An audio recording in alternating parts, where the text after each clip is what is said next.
In October 2016, GoPro launched the Karma drone, but within 6 weeks, every unit was recalled. GoPro was the standard for action cameras, and at its peak was valued at over $10 billion. But just 4 years later, it had lost nearly 90% of its value. This is the story of how expansion turned into a costly mistake, and how a billion-dollar brand gambled its future on a product that wasn't ready to build.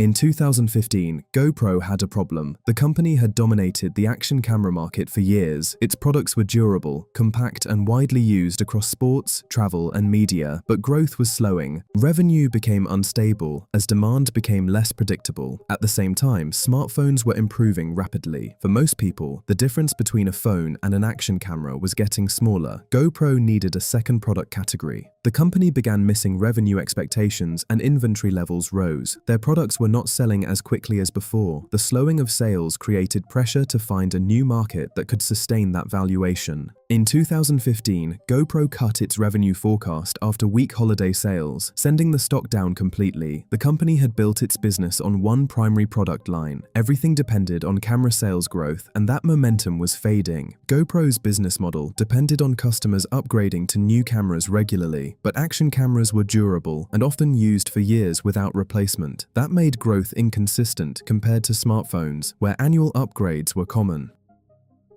At the time, drones had become the fastest growing product in the camera industry. Aerial footage was becoming standard in travel, sports, and filmmaking. GoPro had already made the camera that would sit on the drone. It was simple. If GoPro owned both the camera and the aircraft, it could control the entire capture system. But the drone market was not empty. By 2016, DJI controlled the majority of the global consumer drone market with its Phantom series. DJI had spent nearly a decade building and perfecting its drone technology. GoPro had spent that decade making cameras built to withstand anything. The two products looked related, but their engineering requirements were not. DJI had invested heavily in flight stabilization, GPS positioning, obstacle sensing, and battery redundancy systems designed to prevent catastrophic failure mid-air. GoPro's expertise was in image capture, not aviation control systems. The company was entering a category where reliability standards were significantly higher. GoPro had already partnered with third-party drone makers before Karma, supplying cameras for aerial filming.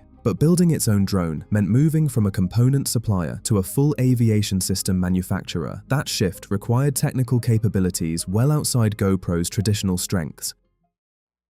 In September 2016, GoPro unveiled the Karma drone alongside the Hero 5 camera. It was foldable, portable, and designed to be easy to use. Pricing started at $799 for just the drone alone, or $999 with the camera included. The product was not positioned as an experiment. It was a strategic expansion. GoPro was no longer just a camera company. It was entering aerial space. Karma's key differentiator was its portability and detachable handheld stabilizer, but compared to DJI's drones, it lacked obstacle avoidance and had a shorter flight time. Despite these limitations, early demand was driven by GoPro's brand loyalty. Karma's controller included a built-in screen, eliminating the need for a smartphone, which was positioned as a user-friendly feature. However, reviewers noted that Karma's flight performance and feature set lagged behind DJI's competing models. This meant Karma entered the market as a simpler, but less advanced alternative rather than a technological leader. Within weeks after launch, reports began to appear. Karma drones were losing power mid-flight with no warning or emergency landing. On November 8, 2016, GoPro issued a full recall of all 2,500 units sold. GoPro stopped production and shipments immediately, removing the product from all retailers. The recall affected every unit sold globally, effectively pulling the entire product from the market and not just fixing a defect. With GoPro stating, owners of Karma can return their units to GoPro or their place of purchase for a full refund. The cause was later identified as a battery latch that could disconnect during flight, cutting power instantly. Because drones rely entirely on continuous power to stay airborne, this failure resulted in immediate loss of control. GoPro's brand had been built on reliability. Its cameras survived crashes, water, and impact. But now its newest product is falling from the sky. Videos of falling drones started spreading online, damaging trust in the product. Unlike a defective camera, a failing drone carries safety implications, increasing reputational risk and potential liability. This shifted public perception from a quality concern to a product reliability issue. GoPro had invested heavily in developing a product that is outside its core expertise. Engineering focus and management attention shifted. This recall forced GoPro to spend months diagnosing and redesigning the product instead of improving its core camera lineup. In early 2017, GoPro announced layoffs affecting hundreds of employees as part of restructuring. The majority of our customers are looking for us to make great cameras with a great app experience, and they're subscribing to our subscription program. That's what they want from us, not a drone, and so we're investing accordingly, and that resulted in some job cuts. By January 2018, GoPro was out of the drone business and the Karma drone was discontinued entirely. At the same time, DJI launched the Mavic Pro, which quickly became the dominant portable drone in the consumer market.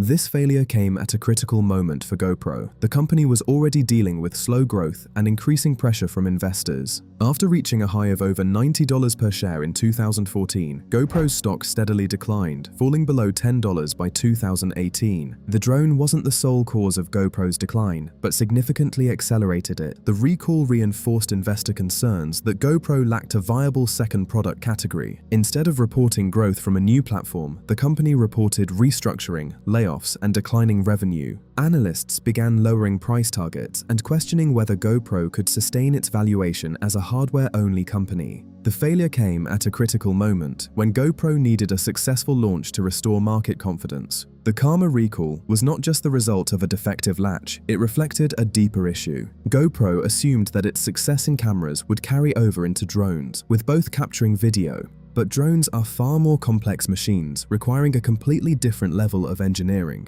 DJI had built an entire company around those systems, and GoPro hadn't. Its core strength was durable hardware and capturing high-quality footage. DJI's strength was flight control and aerial stability, which requires completely different expertise. When the battery connection failed, there was no redundancy, no failsafe, and no recovery. The drone simply shut off. That difference between consumer electronics and aviation systems was the gap Karma never closed.